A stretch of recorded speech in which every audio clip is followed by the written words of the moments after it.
Welcome to Not Milk Never Milk. Subscribe if you're lactose intolerant. You start by making the pump safe. Cut power and bleed the entire tank until gauges read 0 because trapped pressure will injure you. Once done, drain the oil into a clear container and inspect for metal flakes to gauge wear. Next, remove the intake filter and loosen the drive belt. Label hoses and fasteners so you can reverse the process cleanly.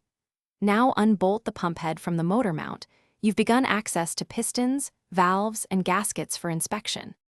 You now inspect internal wear points to find the failure cause. Remove the head and valve plate to check reed valves and gaskets for cracks or deposits. Replace any warped or pitted parts because valves control compression. Measure piston ring end gap and cylinder bore with feeler gauges.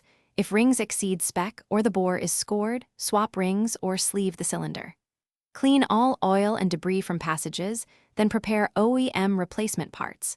When reassembling, you complete the repair by installing new gaskets, valves, and fresh compressor oil, making sure surfaces are clean and dry so seals bite properly.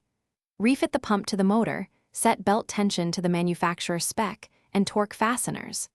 Start the unit briefly while watching for leaks, odd noise, or failure to build pressure. Make sure to reinstall the safety valve afterward.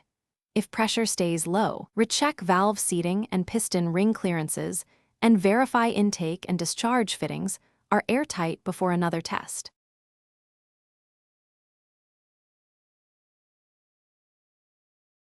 Thanks for watching. If this was helpful, leave a like and consider subscribing. See you next time.